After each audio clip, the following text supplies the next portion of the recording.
তৈরি হয়ে গেল 10 মিনিটে একদম দোকানের মতো ক্রিস্পি চিকেন ফ্রাই। তো সুন্দর ফ্লেভার, মনে হচ্ছে যে কেএফসির চিকেন ফ্রাই। ঘ্রাণে তো ঘর আমার মৌ মৌ করছে।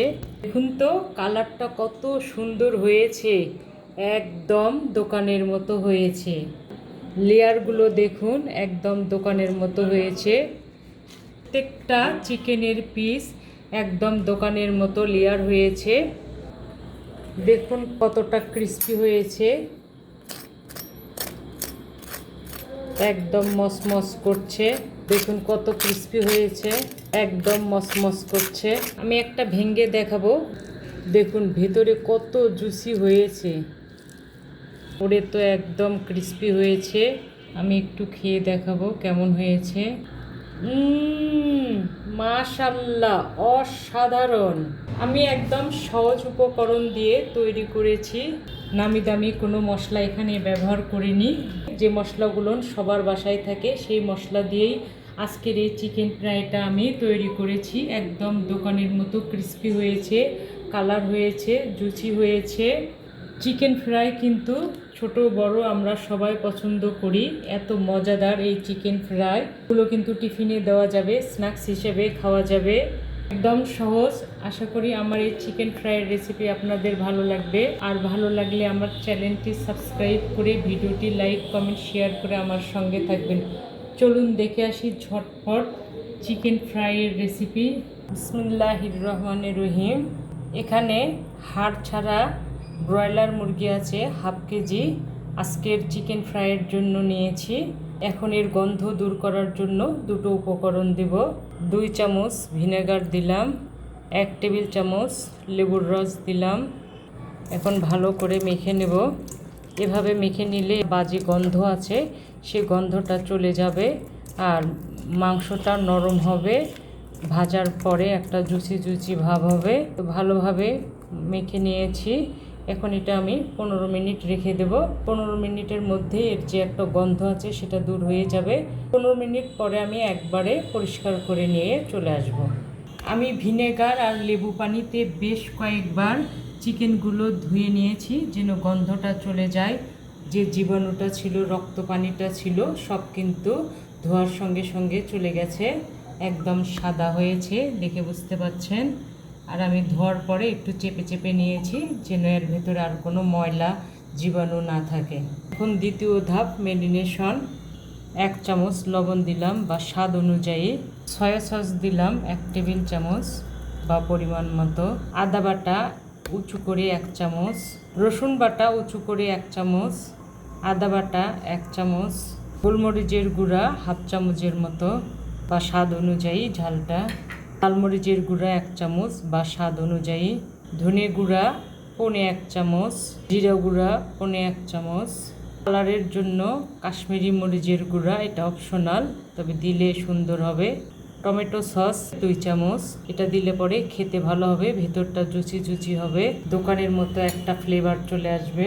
কর্নফ্লাওয়ার 1 টেবিল চামচ। এটা প্রথমে দিলে মশলাগুলো চিকেনের গায়ে গায়ে লেগে থাকবে। এখন সমস্ত উপকরণের সঙ্গে চিকেনগুলো আমি ভালোভাবে মেখে নেব। সময় নিয়ে মাখবো, তাহলে মশলাগুলো চিকেনের গায়ে গায়ে লেগে থাকবে, খেতেও টেস্ট হবে। চিকেনগুলো সময় নিয়ে আমি সুন্দরভাবে মেখে নিয়েছি, দেখে বুঝতে পাচ্ছেন মশলাগুলো গায়ে গায়ে একদম সুন্দরভাবে ছেট হয়ে গেছে। আর চিকেনটা কিন্তু আমি ছোট ছোট করে কেটে নিয়েছি, আপনারা চাইলে বড় করেও কেটে নিতে পারেন। আপনারা চাইলে রসুনের গুঁড়া, পেঁয়াজের গুঁড়া, আদার গুঁড়া এগুলো ব্যবহার করতে পারেন।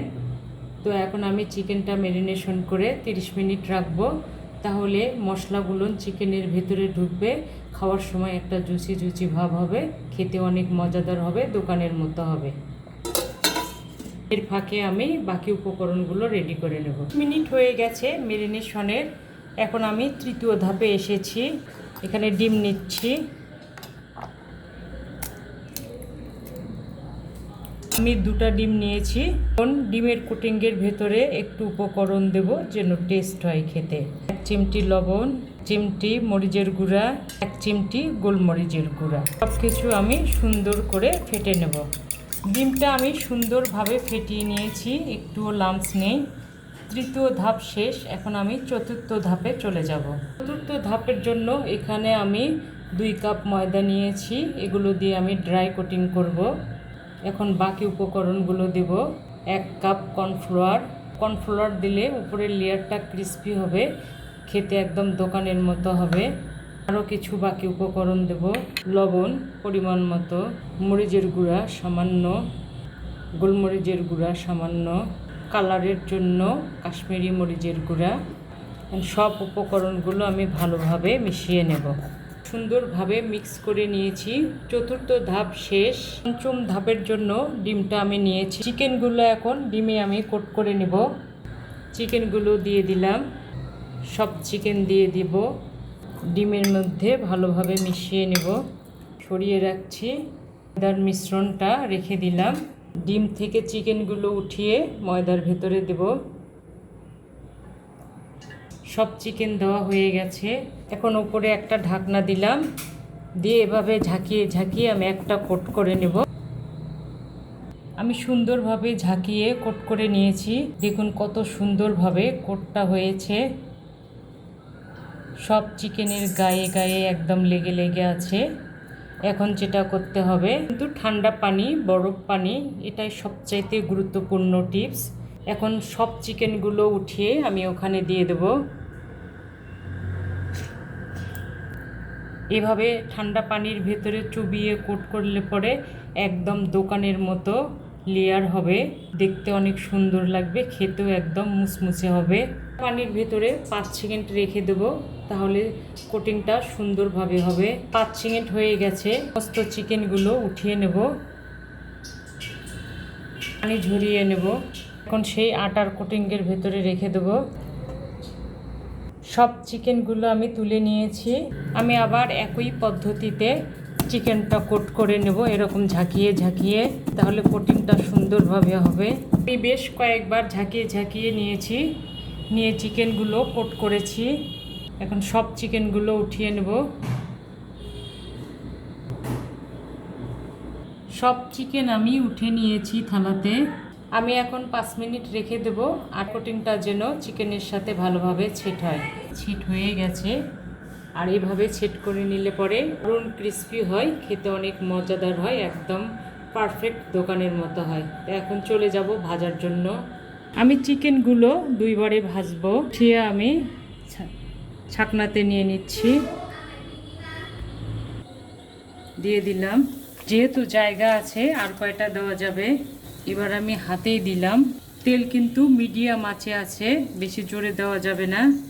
আর প্রথমে কোনো নাড়াচাড়া করব না, কোটিংটা ছেট হলে তারপরে নাড়াচাড়া করব।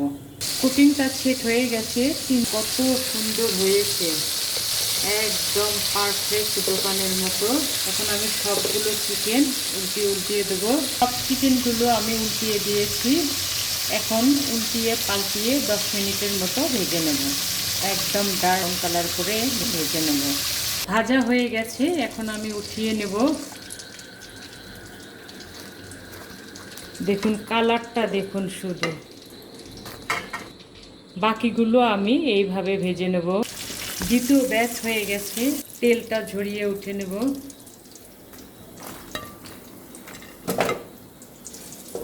বন্ধুরা দেখতে পেলেন কত সহজে বাসায় থাকা উপকরণ দিয়ে আমি রেস্টুরেন্টের মতো চিকেন ফ্রাই তৈরি করলাম। একদম 10 মিনিটেই তৈরি হয়ে গেছে। চিকেন ফ্রাই কিন্তু ছোটরা পছন্দ করে, বড়রাও করে।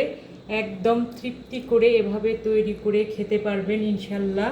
আজ এ পর্যন্তই। ভালো খান, সুস্থ থাকুন, আমার ফ্যামিলির জন্য দোয়া করবেন। আল্লাহ হাফেজ।